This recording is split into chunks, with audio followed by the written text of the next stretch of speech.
Welcome back to our channel, and we have the pleasure to be here today with Brad Cook as our Vice President of Product Management. And we are actually in the Bogota office now, so welcome to Bogota, Brad. Thank you, it's been wonderful. Well, so we have a new office here. We have actually moved from another place. We were in different locations in Bogota, and we're now on a single office. So how do you like the office so far? I think the facility's fantastic, and I love that Blackboard is continuing to grow, continuing to invest in all of our various products. And the energy and the creativity and the actual magic that's in this office is palpable. So, Brad, we want to grab your thoughts on video for a couple of seconds, because we know that you are very passionate about higher institution challenges, right? That's something that from your career and your experience with the market and with your customers is something you have built and have to get to know very well, right? So what are those challenges, right? Like what are they facing in this modern age of? Yeah, it's a good topic. I think, we're all here to help learners get an education and improve their lives. And our clients, the educational institutions we serve, are struggling in a lot of ways right now. First, they're seeing competition that they haven't seen before. Mm-hmm. Having online learning has really flattened kind of the playing field. And so you're getting competition for prospective clients from places you haven't gotten it before.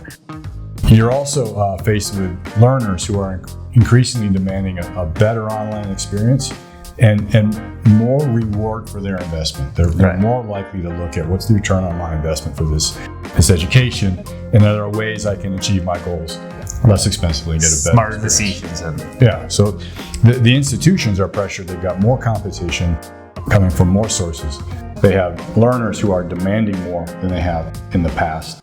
And they're also saddled most often with really tight budgets. Nowhere, I think, other than education, is being asked to do more with less. Right. So it's a real tough challenge for those who are in the teaching learning business to really deliver a great experience. Right. So the thing is, probably the response to those budget situations was to go online learning and to try to maximize the reach that those institutions had, right. But even from doing that, they're getting smaller in terms of those budgets that are assigned to those kind of initiatives, right? Yeah, those budgets are getting tighter, and so while they turned online, because it's easier to add students in an online environment than it is to build new dorm rooms and try and bring on-site ones.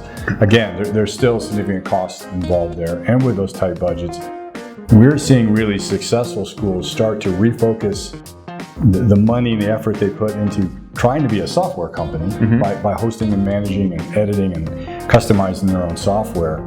They're transitioning those resources into things that directly impact teaching and learning, like instructional design or better training for their faculty, or products that deliver a more engaging, thorough, and responsive student experience. You mentioned success, and well, we all are here for this, but the thing is, how will you be able to start even mapping what success looks like in this kind of environment in which you mentioned competition too, right? Like it's no longer something that you are the only one playing around with online learning, or that you will be marketing these sort of programs for your audience. So how do you compete with more and more institutions that are getting into this?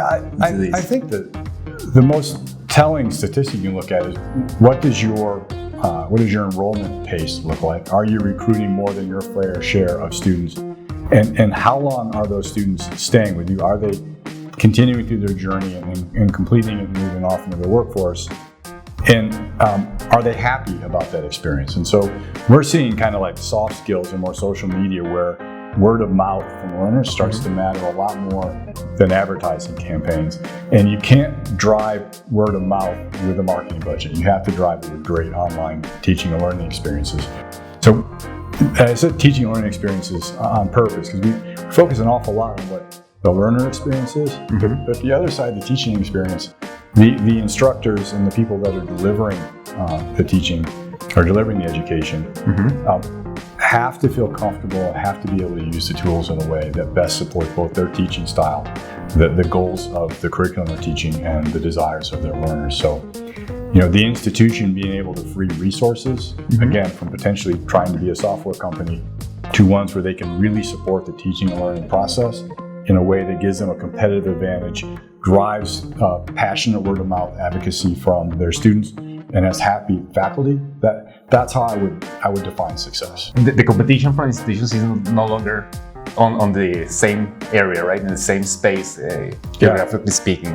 How they could not only reach the new markets, but also be able to compete with those institutions that are coming from other markets for the same audience. Yeah, so you have heavily funded groups, and there's academic and there's actual market research now. Everyone is in online learning, and since everyone's in, not everyone's going to win. There are going to be people that race ahead and develop a better online experience sooner.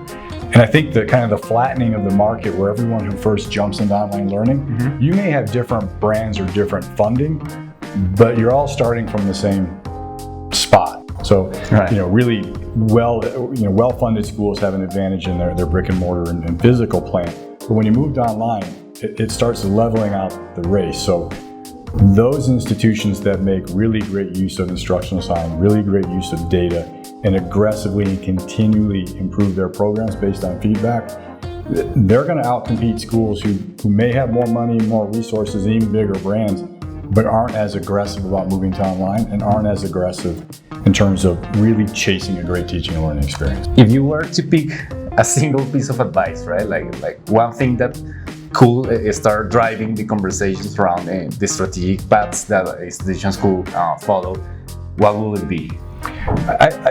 In a word, it's discipline, but it's discipline around a continual improvement process. So it's working with your faculty and your students to really understand what the ideal teaching and learning process should feel like, what the experience for the student should be, mapping that out with some discipline, and then continually working against that map until you get the results being really happy, satisfied learners who are achieving their education goals, and faculty who are able to keep up with the workload and really focus on making a difference for the students. Yeah. So it's that continual process of iterating and making things better, and not just launching an online school and saying, check, we're done. Absolutely. Well, thank you very much for joining. Thank you, Brad, for your thoughts. And thanks for hosting me here. It's been wonderful in our new office and getting to meet more of the team. Well, it's great to have you here. And how long is the flight back to Indianapolis, by the way? Yeah, it's too long. Right. About 12 hours all in all. Oh, well, okay. So please rest well before going back. And thank you for joining us. We hope this was useful to you. We would love to get your thoughts on what you think are the main challenges that institutions have and some of the strategic intents and paths that you have followed to face those. So thank you very much for joining, and we'll see you next time.